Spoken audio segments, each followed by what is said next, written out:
If you're an engineer, you've seen it, right? You're just scrolling through your feed and bam, another post about how AI is creating these 10x engineers who are just light years ahead of everyone else. It's enough to give anyone a serious case of imposter syndrome. But what is actually going on behind all that hype? Let's get into it. And yeah, that feeling, it's real. The author of the article we're digging into, Colton Vosges, just nails it with this quote. You see all these buzzwords flying around, agentic AI, thinking models, and you start to wonder if the way you've always worked is suddenly, obsolete. It's a genuine anxiety, and a lot of us are feeling it. So that anxiety leads you to ask this question point blank. Am I getting left behind? Is the fact that I actually enjoy the craft of coding, that I like getting my hands dirty, turning me into some kind of relic? It's that exact fear that pushed the author to really investigate these claims for himself. So what did he do? Well, what any good engineer would do, right? He ran an experiment. He jumped in headfirst and tried out all the big AI coding tools. We're talking Claude Code, Cursor, the whole shebang, to see if they really lived up to all these wild agentic promises. And after all that testing, the big reveal wasn't some earth-shattering, paradigm-shifting moment. The result was, well, it was fine. The tools were okay, but they were basically a slightly better version of what we already had, not the revolution that was being sold online. And when you dig into the specifics, it gets really interesting. For sure, AI is pretty great for spinning up boilerplate code, especially if you're working in JavaScript or React. But then you hit the problems. The author found it's actually bad at following a project-specific coding standards. It totally fumbles less common languages like Terraform. And, this is a big one, it can literally just invent libraries that don't exist, which is a huge security nightmare. It just can't seem to grasp the full context of a big, complex project, so you end up wasting a ton of time and tokens going back and forth trying to explain things. And this gets to the heart of one of the biggest myths, this idea that you need to be some kind of prompt engineering guru to use these things. The author's take? It's totally overblown. Any competent developer can get the hang of these tools and, more importantly, learn their limits in less than a week. You're not behind. It's not that complicated. Okay, now let's talk about the math.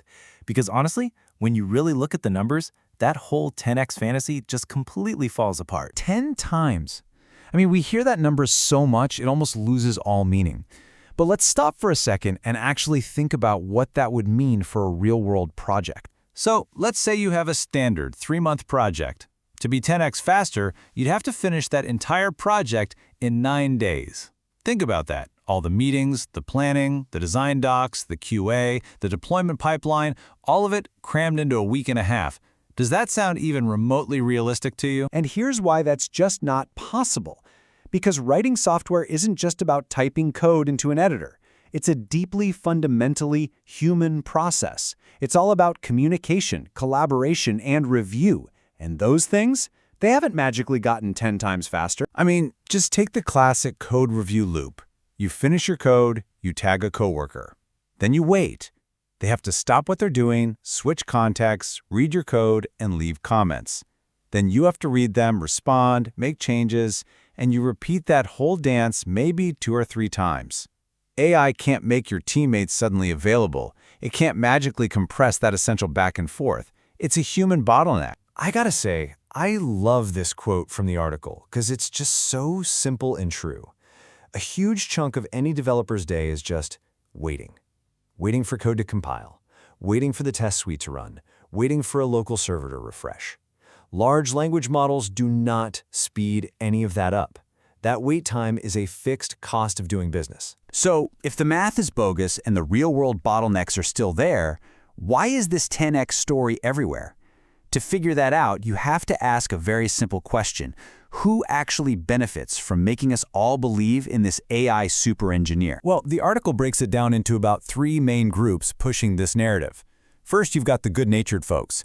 They have a great experience on a tiny task, see a huge productivity bump, and just kind of extrapolate that to everything without doing the math.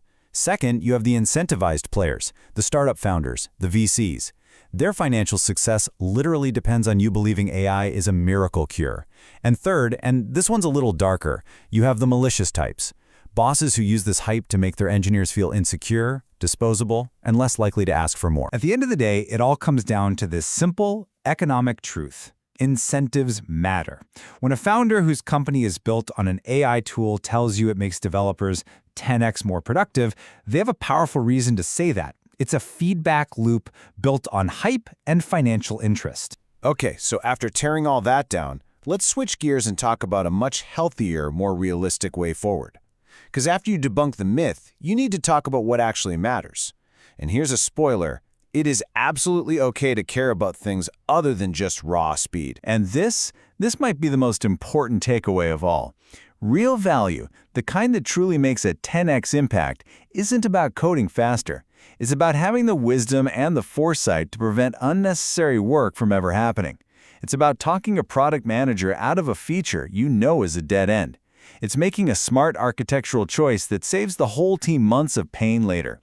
That is real value, and AI can't do that for you. And look, if you hate the idea of just prompting an AI all day, if you genuinely enjoy the craft of writing clean, thoughtful code yourself, then do that. Forcing yourself into a workflow you despise is the fastest way to burn out. An engaged, happy engineer who takes pride in their work is always going to produce better, more sustainable results in the long run. All right, let's bring it all home. It's so important to separate the marketing hype from the on-the-ground reality of what is actually happening in our industry. So let's just be crystal clear. The idea that there's some secret club of 10x AI engineers who have unlocked superpowers and left the rest of us in the dust, it's a myth. It's not real. The math doesn't work and the human processes are still there. But, and this is the crucial part, just because the hype is wrong doesn't mean nothing has changed. The agentic age, as people are calling it, it's here. These tools are now a permanent fixture in a modern developer's toolkit. Our industry is going through a massive transformation, and there's no going back to the way things were. So I want to leave you with this really powerful message from the article, because I think it's something every engineer needs to hear right now. You are not missing anything. There's no secret you don't know about. Trust your skills. Trust your judgment. You are enough. And that brings us to the final question for you.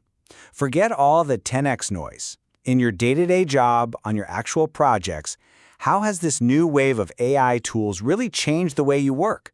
The good, the bad, the ugly? What's the real story?